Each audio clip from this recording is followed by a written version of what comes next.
Hello everyone, स्वागत है आप सभी का हमारे यूट्यूब चैनल लैब तक 07 पे। और आज हमारे साथ बहुत ही स्पेशल गेस्ट जुड़ रहे हैं जिनसे हम लोग बात करने वाले हैं कैंसर पे। और ख़ास करके इंडिया में आजकल काफ़ी कॉमन हो गया है कैंसर, और महिलाओं में खास करके 2-3 तरह के कैंसर पाए जाते हैं, जिस पे हम लोग ब्रेस्ट कैंसर पे आज मैम से हम लोग डिस्कस करने वाले हैं। तो चलिए मैम से बात करते हैं। मैम, स्वागत है आपके हमारे चैनल पर। Thank you Sudhanshu. मैम, सबसे पहले आप एक छोटा सा अपना इंट्रो दे दीजिए।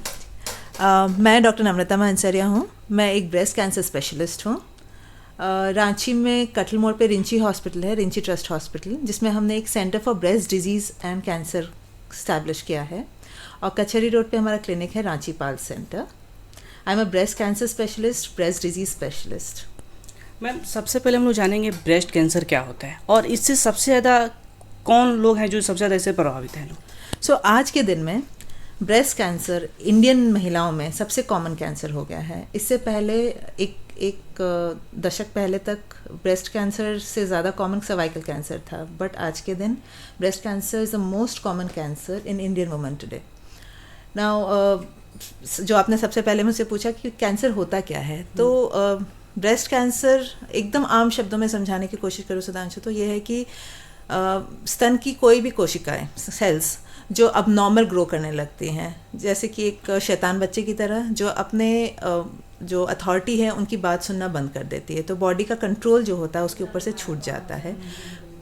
सेल्स अपने आप ग्रो करने लगते हैं, मल्टीप्लाई करने लगते हैं, और सिर्फ मल्टीप्लाई ही नहीं, बाकी शरीर में फैलने लग जाते हैं। उसी को हम कैंसर कहते हैं।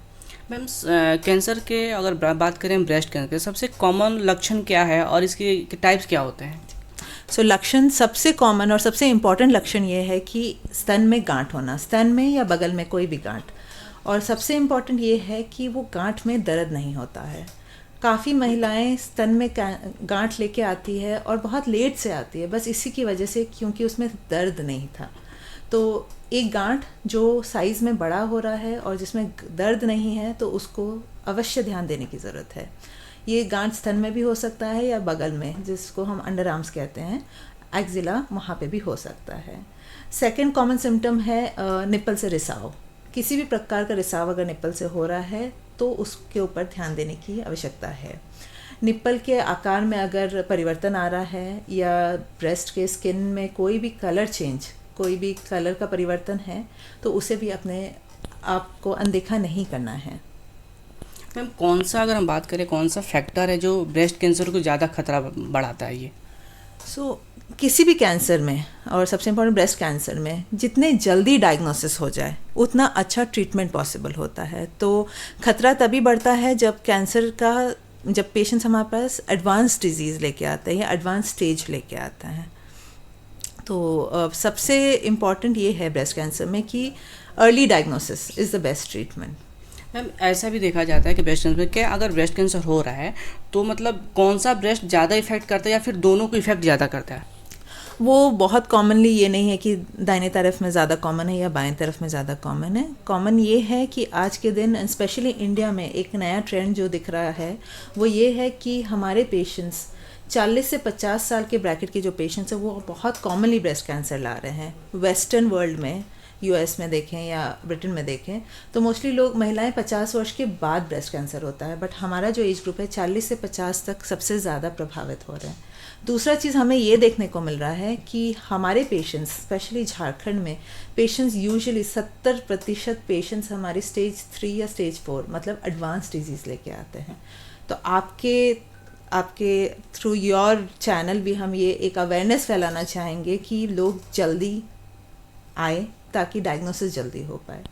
मैम, अगर हम बात करते हैं स्टेजेस के, तो फर्स्ट स्टेज, अगर सेकंड अगर बात करें, तो सर फर्स्ट स्टेज पे कैसे हम लोग पता करें कि फर्स्ट स्टेज है, और ये स्टेजेस का ट्रीटमेंट क्या है। जी, तो सुधांशु, सबसे इम्पॉर्टेंट ये है कि जो सिम्टम्स मैंने पहले बताया, गांठ या रिसाव, अगर कभी भी किसी महिलाओं को पता चल रहा है तो अपने डॉक्टर को ज़रूर दिखाएं। वो संकोच की वजह से या इस डर से कि क्या अगर ये कैंसर हुआ, उसको सोचते हुए ये काफ़ी लेट से आते हैं। तो वो संकोच को हमें हटाना है, टैबू जो इससे अटैच्ड है ब्रेस्ट कैंसर से, उसको हटाना है।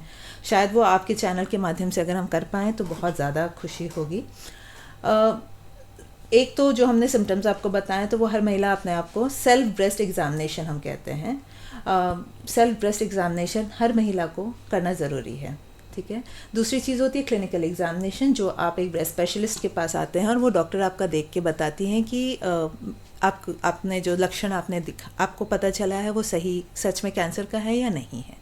तीसरा चीज़ होता है मैमोग्राम। अब ये बहुत एक ज़रूरी टेस्ट है, बहुत ही सिंपल टेस्ट है। ये एक एक्सरे होता है ब्रेस्ट का, ठीक है, जिसे हम मैमोग्राम कहते हैं।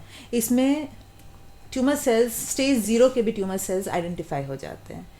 हर महिला को 50 साल के बाद तो हर साल एक मैमोग्राम ज़रूर कराना चाहिए, ताकि एकदम अर्ली स्टेज में भी हम ब्रेस्ट कैंसर को आइडेंटिफाई कर सकें।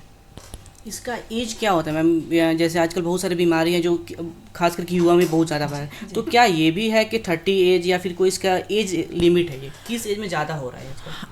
एज इंडिया में वही जो मैंने बताया 40 से 50 उम्र की महिलाओं को बहुत कॉमनली हो रहा है, बट ऐसा नहीं है कि यंगर जनरेशन को नहीं हो रहा है। तो 20 साल मेरी जो यंगेस्ट पेशेंट है वो 16 साल की लड़की है, तो ऐसा नहीं कि यंग लड़कियों को नहीं हो रहा है। तो हर किसी को अवेयरनेस की ज़रूरत है कि क्या चीज़ हो सकती है, क्या सिम्टम हो सकते हैं जिसकी वजह से आप इमीडिएटली अपने डॉक्टर को दिखाने के लिए आए। ब्रेस्ट कैंसर को कैसे रोक सकते हैं हम लोग? सुधांशु, दुख की बात यही है कि कैंसर को रोकने का कोई तरीका नहीं होता, डायग्नोसिस का तरीका होता है। सो ब्रेस्ट कैंसर में हम हमेशा एक ही बात कहते हैं कि early diagnosis is the best treatment. आप जितने जल्दी डायग्नोस कर पाएंगे वो सबसे अच्छा पेशेंट को हम ट्रीटमेंट दे पाएंगे। आज के दिन में ब्रेस्ट कैंसर का ट्रीटमेंट इतना अच्छा ट्रीटमेंट अवेलेबल है कि लोग स्टेज 3 में भी हम ऑलमोस्ट 90-95% लाइफ स्पैन लोगों को प्रोवाइड कर सकते हैं। सिर्फ यही बात है कि जल्दी ट्रीटमेंट शुरू करवाएं। मैम, इसमें कौन कौन सा ट्रीटमेंट है और जो ट्रीटमेंट्स हो रहे हैं क्या उसका बेनिफिट्स क्या है और रिस्क फैक्टर भी क्या है? तो सबसे पहले तो अगर हम स्टेज के बारे में जो आप बात करना चाह रहे थे, तो स्टेज में ना ब्रेस्ट कैंसर के 4 स्टेजेस होते हैं या किसी भी कैंसर में। बहुत साधारण तरीके से समझाना चाहूँगी कि अगर स्टेज 1 है तो मतलब एक तो ट्यूमर का जो साइज़ होता है वो बहुत छोटा है, 2 सेंटीमीटर से छोटा ट्यूमर साइज़ है। स्टेज 2 में स्तन में गांठ और बगल में भी अगर गांठ चला जाता है तो वो स्टेज 2 होता है। और स्टेज 4 हम कब कहते हैं? जब ये जो कोशिकाएं हैं, जो सेल्स हैं, वो बॉडी के दूसरे पार्ट्स में स्प्रेड हो जाए। सपोज ब्रेस्ट कैंसर की अगर हम बात करें तो सबसे कॉमनली जो ये सेल्स स्प्रेड करते हैं, ये स्प्रेड करते हैं या तो लिवर में या लंग्स में या बोन में।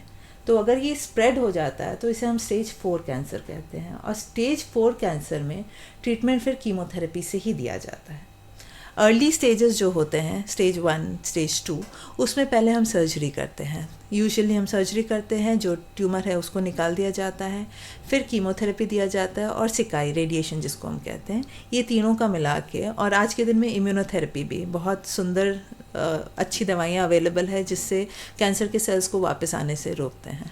मैम, अगर बात करें इसके ट्रीटमेंट के, तो आप कौन सा ट्रीटमेंट सलाह देंगी करने के लिए जो ज़्यादा सही रहे? जी, कैंसर ट्रीटमेंट के लिए बहुत ही सुंदर प्रोटोकॉल्स बने हुए हैं। वर्ल्ड वाइड जो प्रोटोकॉल्स यूज़ होते हैं, हम रांची में, इंडिया में हर जगह वही प्रोटोकॉल यूज़ किया जाता है। तो ये एक कॉमन नहीं मैं बता पाऊँगी कि ये बेस्ट ट्रीटमेंट है। हर एक पेशेंट को देखने के बाद, हर एक पेशेंट एक इंडिविजुअल होता है, तो इंडिविजुअल को देखने के बाद उस पेशेंट के बहुत सारे रिपोर्ट्स के बेसिस पे हम डिसाइड करते हैं कि उसको सर्जरी की ज़रूरत पहले है या कीमोथेरेपी की ज़रूरत पहले है। And depending on the person, it is an individualised treatment. हर एक पेशेंट के लिए एक ट्रीटमेंट प्रोटोकॉल उसकी तरीके से बनाया जाता है। मैम, अगर हम बात करें कुछ महिलाओं को आप टिप्स देने के लिए, जो अपने लाइफ में हेल्दी रहें, तो उनके लिए क्या आप टिप्स दीजिएगा? सबसे इम्पॉर्टेंट है कि अपने शरीर का ध्यान रखना है। महिलाएं हमेशा अपने आप को प्राथमिक नहीं रखती, इम्पोर्टेंस नहीं देती हैं। फैमिली फर्स्ट हमेशा रहते हैं, बच्चे फर्स्ट हमेशा रहते हैं। तो एक चीज़ का ध्यान रखना है कि अगर आप स्वस्थ रहेंगे तभी आपका परिवार स्वस्थ रहेगा। तो अपना ध्यान ज़रूर रखना है। और अगर बच्चे ये देख रहे हैं तो ये ध्यान रखना है कि अच्छा अभी एग्ज़ाम्स चल रहे हैं, ये फेज़ मदर बहुत ध्यान देती हैं, बट एग्ज़ाम्स ख़त्म होने के बाद अपने माँ का ध्यान रखना ज़रूरी है। सो हेल्थ, हमेशा फ़िज़िकल एक्टिविटीज़ करते रहें, अल्कोहल लिमिट में लें।